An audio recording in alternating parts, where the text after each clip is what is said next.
Hello everybody. Bangladesh के साथ हमारा सबसे बड़ा इंटरनेशनल बॉर्डर है जो कि करीब अबाउट 4098 किलोमीटर लंबा है और इस वजह से आने वाले वक्त में एक बहुत बड़ा थ्रेट बांग्लादेश बन सकता है with respect to national security and cross border terrorism. आप सोचोगे बांग्लादेश एक थ्रेट कैसे, तो आइए हम समझते हैं इस चीज़ को। देखो, क्योंकि रिसेंटली हमने जिस तरह के डेवलपमेंट बांग्लादेश से देखा है, जिस तरह की चीज़ें सामने आई है और जिस तरह का स्टैंड बांग्लादेश के रहा है, ये काफ़ी चिंताजनक है। और अभी रिसेंटली बांग्लादेश एक बहुत बड़े पैमाने में पाकिस्तान से वेपन्स एंड एम्यूनेशन खरीदने जा रहा है as Bangladesh seeks to boost defence capabilities with artillery and ammunition from Pakistan.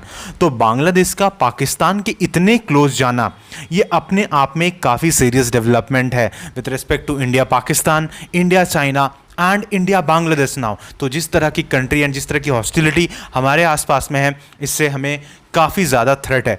आइए समझने की कोशिश करते हैं इस लेक्चर में इस पूरे मुद्दे को। But before starting this lecture, I welcome you to Shri Ram science, an institute serving the nation since 1985, and if you have not subscribe this channel so far, do subscribe and press the bell icon for more update regarding world affairs. Recently Bangladesh की interim government जिसे Mohammad Yunus lead कर रहे हैं, उनके तरफ से कुछ development सामने आए थे। जैसे फॉर एग्जांपल जमाती इस्लामी, जिसे former prime minister Sheikh Hasina की रिजीम में बैन कर दिया गया था, उस पर से बैन कंप्लीटली हटा दिया गया है। वैसे दोस्तों, जमाते इस्लामी का एक स्टूडेंट विंग भी है जिसे इस्लामी छात्र शिविर कहा जाता है और इनका एक काफ़ी इंपॉर्टेंट रोल था इस पूरे स्टूडेंट प्रोटेस्ट में। और दोस्तों, जमाती इस्लामी का ये हिस्ट्री रहा है कि उन्होंने शुरू से ही स्पेसिफिकली वो अगेंस्ट थे with the creation of Bangladesh, और ये काफ़ी प्रो पाकिस्तानी है। और ऐसा कहा जाता है कि इनका रूट्स जैसे मोहम्मद और लश्कर ए तैयबा जैसे टेररिस्ट ऑर्गेनाइजेशन जो कि पाकिस्तान में बहुत बड़े लेवल पे एक्ट करते हैं, तो उनके साथ भी इनका रिलेशन कहीं ना कहीं देखा जाता है। और देखो, आने वाले वक्त में ये पॉसिबिलिटी काफ़ी ज़्यादा बढ़ गया है कि जमाते इस्लामी का इन्फ्लुएंस उनकी जो पॉलिटिकल पार्टीज़ है उसके ऊपर में डायरेक्टली पड़ने वाला है, और उस वजह से हमें कई सारे ऐसे स्टैंड्स देखने को मिलेगा जो कि एंटी इंडिया है, राइट। और इवन पाकिस्तान इस चीज़ को खुले पैमाने पर सपोर्ट करेगा। और अभी देखो, रिसेंटली बांग्लादेश ने कई thousands of rounds of ammunition Pakistan से मंगाए हैं। हालांकि ये पहली बार नहीं है कि बांग्लादेश पाकिस्तान से एम्यूनेशन एंड वेपन्स ले रहा है, बट चिंता इस चीज का है ना कि जिस क्वांटिटी में ले रहा है, ये देखने वाली बात है। मानो ऐसा लगता है कि बांग्लादेश किसी बड़े चीज की यहां पर प्रिपरेशन कर रहा है। Now as per this report, ये पूरा जो शिपमेंट है ये 3 स्टेज पर जाएगा। फर्स्ट वीक ऑफ सितंबर से लेके एंड इन दिसंबर तक, राइट। ये शिपमेंट्स आपका बांग्लादेश तक पहुंचेगा from Pakistan. Now this include more than 40,000 rounds of ammunition. जी हाँ, 40,000 राउंड मायने रखता है। And 40 turns of RDX in wax, okay. Consistency for explosives and projectiles of high intensity about 2900 in numbers, right. Now the previous order in 2023 that happened, जो कि पिछला order हम जब देखते हैं जो कि with respect to Bangladesh and Pakistan हुआ था 2023 में, तो वहां पर 12,000 राउंड एम्यूनेशन लिया गया था। लेकिन ये सीधा जंप करके अभी रिसेंटली हम देख रहे हैं कि 40,000 के आसपास चला गया है। Now as a nation we should worry कि हमारे आसपास जो नेबर्स हैं स्पेसिफिकली वो क्या कर रहे हैं। और जब नेबर्स ऐसे हों लाइक पाकिस्तान, चाइना एंड अब तो बांग्लादेश भी इस लिस्ट में शामिल हो गया है, तो बिल्कुल सोचना चाहिए और चिंता करना चाहिए। और देखो, हमारी इंटेलिजेंस एजेंसी को इस चीज़ की ज़रूर खबर होगी, क्योंकि रिसेंटली हमने ये देखा कि पाकिस्तान की जो हाई कमिश्नर है वो कंटिन्यूसली जाकर मिले हैं मोहम्मद यूनुस से, जो कि चीफ एडवाइजर है, राइट, बांग्लादेश के करंटली। तो we have seen about 3 times this visiting, okay, that happened recently. And Pakistan and Bangladesh में sign a comprehensive trade and defence cooperation layout for the future. ऐसा कहा जा रहा है कि बहुत जल्दी हमें ये खबर मिलेगी कि एक बहुत बड़ा डिफेंस डील पाकिस्तान और बांग्लादेश कर सकता है। और आपके मन में एक काफ़ी इंपॉर्टेंट क्वेश्चन आ रहा होगा कि क्या ये सारे एम्यूनेशन और वेपन्स जो कुछ भी पाकिस्तान से परचेज किया जा रहा है, क्या ये इंडिया के खिलाफ इस्तेमाल किया जाएगा।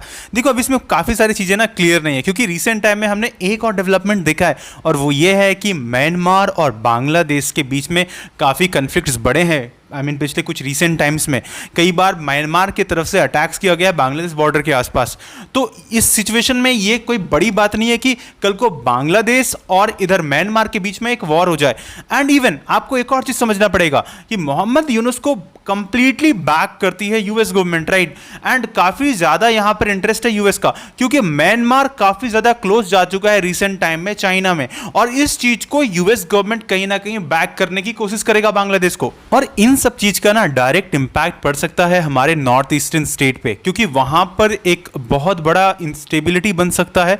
और ख़ास करके हमने रिसेंटली जिस तरह के वायलेंस मणिपुर में देखे, ये रीजन में काफ़ी सारा एक्सटर्नल इन्फ्लुएंस भी रहता है, खासकर इलीगल माइग्रेंट्स काफ़ी ज़्यादा इन्फ्लो होते हैं इस रीजन में, और उसका बहुत बड़ा रीज़न या तो म्यांमार है और दूसरी तरफ आपका बांग्लादेश मिल जाता है। तो यहाँ पे इलीगल माइग्रेशन एक काफ़ी बड़ा चैलेंजिंग सिचुएशन बनाता है। और दूसरी तरफ देखो, आज हमें काफ़ी ज़्यादा ज़रूरी हो चुका है कि हम अपने बॉर्डर्स को जल्द से जल्द फेंसिंग करें, क्योंकि रिसेंटली हमने इस चीज़ को देखा था कि जब खास करके BSF border security force fencing कर रही थी स्पेसिफिकली जो बॉर्डर है बांग्लादेश के साथ में, तो वहां पर बांग्लादेश के जो गार्ड है, बॉर्डर गार्ड है, वो आकर रोकने की कोशिश कर रहे थे कि भाई आप देखो यहां पर फेंसिंग नहीं कर सकते हो। तो ये अब काफ़ी प्रॉब्लमेटिक सिचुएशन बना रहा है, काफ़ी ज़्यादा टेंस हो गया है सिचुएशन कि हम अपने बॉर्डर को भी सील नहीं कर पा रहे हैं, और ये करना काफ़ी ज़रूरी है, क्योंकि अगर नहीं करेंगे तो इलीगल माइग्रेशन होगा और बहुत चांसेस है कि जो इस रीजन में काफ़ी सारे टेररिस्ट एक्टिविटीज़ बढ़ सकते हैं, इन्फिल्ट्रेशन बढ़ सकता है, राइट। तो ये हमारी नेशनल सिक्योरिटी के लिए ठीक नहीं है। तो आज के वक्त में ये काफ़ी ज़रूरी हो गया है कि हम अपनी बॉर्डर सिक्योरिटी फोर्सेस को वहाँ पे ज़्यादा से ज़्यादा तैनात रखें, अपनी बॉर्डर एरियाज़ को अच्छे से सर्विलियंस करें, और वहाँ पर ये कोशिश करें कि किसी भी तरह का इलीगल माइग्रेशन ना हो पाए आज के वक्त में, वरना ये हमारे आसपास के रीजन और स्पेसिफिकली हमारी कंट्री के लिए ठीक नहीं है। तो ये देखना काफ़ी इंटरेस्टिंग होगा कि रिसेंटली जिस तरह का क्लोजनेस बढ़ा है with respect to Pakistan and Bangladesh, तो आने वाले वक्त में इंडिया का क्या स्टांस होने वाला है, और फॉरेन मिनिस्ट्री स्पेसिफिकली जो एक्सटर्नल मिनिस्टर है हमारे एस जयशंकर सर, इनका क्या कोई रिप्लाई आता है अभी with respect to this deal जो कि अभी पाकिस्तान और बांग्लादेश के बीच हुआ है। ये काफी इंटरेस्टिंग होगा देखना। वैसे व्हाट्स योर ओपिनियन, आपका क्या मानना है इस टॉपिक के बारे में? Do let me know in the comment section को समझना। नाउ एट लास्ट दोस्तों, अगर आप यूपीएससी 2025 या 2026 इवन अगर आप किसी स्टेट पीसीएस एग्जाम के लिए प्रिपेयर कर रहे हो, तो उस केस में अगर आपको फ्री ऑफ कॉस्ट अच्छे क्वालिटी लेक्चर्स चाहिए, तो बिल्कुल श्री राम्स आईएएस चैनल में आपको इस तरह के अच्छे अच्छे लेक्चर्स और इवन पूरे कंप्लीट कोर्सेज मिलेंगे। आप हमारे जो नए इनिशिएटिव है, खास करके प्रज्ञा मैम रिसेंटली इंडियन पॉलिटी से रिलेटेड काफ़ी अच्छे लेक्चर्स लेकर आ रही हैं, तो आप उस कोर्सेज के साथ में जुड़ सकते हैं।